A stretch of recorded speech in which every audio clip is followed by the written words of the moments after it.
5, 4, 3, 2, 1. Mr. Deputy Chairman, Sir, our railway system is the largest in Asia and the fourth biggest, perhaps in the whole world, employing about 20 lakhs of people.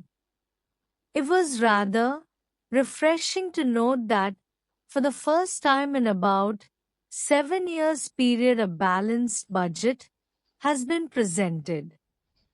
Sir, this is very encouraging, especially when this has been done without increasing the passenger fares.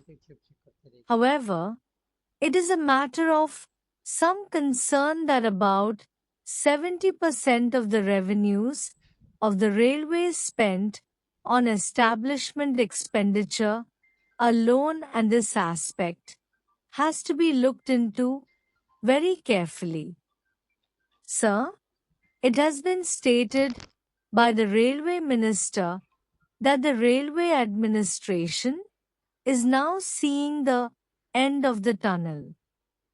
I hope that they're seeing the end of the tunnel is not any illusion. They have also said that they are working on all the cylinders. But apparently, talking in technical terms, it appears that the cylinders still lack the compression, otherwise, the performance should have been much better. Sir, there is another important thing to which I would like to invite the attention of the Honorable Railway Minister, and that is the Railway Board. It is a very familiar and popular topic of criticism in both the Houses of Parliament.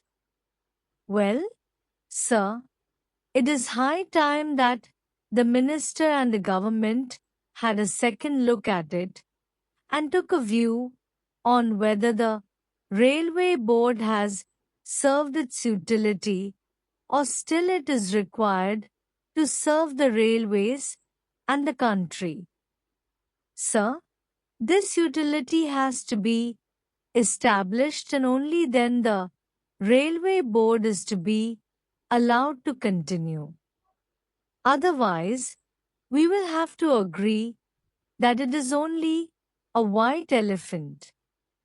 Sir, let us hope that these encouraging financial results will continue to be encouraging till the end of the year, although the railway financial authorities have not taken into consideration that impact of the additional dearness allowance which may have to be paid to the railway employees during the year, and if this is done, I am sure that the surplus that this budget has attempted to bring about will be upset and the whole working will be imbalanced and we will end up with a deficit budget at the end of the year. However, I am not very much despondent about this matter because the railways have been rather conservative in making their estimates of earning from freight and passenger traffic, and if our hopes of getting additional revenue materialize, I hope it would be possible to provide adequate cushion for the payment of the increased dearness allowance which may be given to the railway employees in due course. Sir, for improving the image and the working results of the railways, they will have to work very hard. It is too early to expect that the budget will not have any inflationary impact at all. The gap between the revenue and the expenditure for the year 2004 to 5 is of the order of rupees 144 crores, and this is a very big gap, and I hope that this sort of performance will not be repeated during this year. As things stand today, and if past performance is any indication, the prospect of any striking improvement in the efficiency and productivity of the railways is still very doubtful. Let us hope that this doubt will not materialize. For instance, in the year 1995 to 96, the railways carried 200 million tons of goods traffic. But in the year 2005 to 6, it is estimated that only about 190 million tons of freight traffic will be carried. As against this decline in the amount of traffic carried, the employees increased from about 14 lakhs to 20 lakhs during this period, with the wage bill rising from rupees 350 crores to rupees 600 crores, besides enormous investments in modernizing the equipment, acquiring new assets, etc.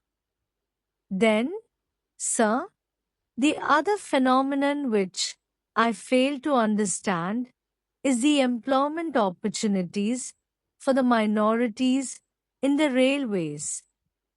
The minorities used to form a very appreciable percentage of the total employment in the railways.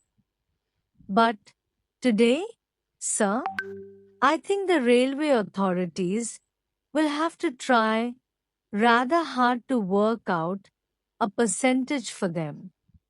No doubt, sir, the Honorable Minister of State for Railways carries a lot of weight in the railway administration.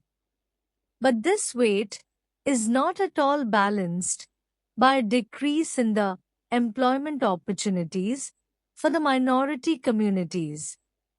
Sir, another important factor which I would like to mention is that efficient maintenance is the backbone of any transport system. It appears, however, that railway workshops have completely stopped doing any scheduled maintenance work for the last 2 years, and this has resulted in deplorable condition of coaches and wagons. In many cases, even the undercarriage maintenance is substandard.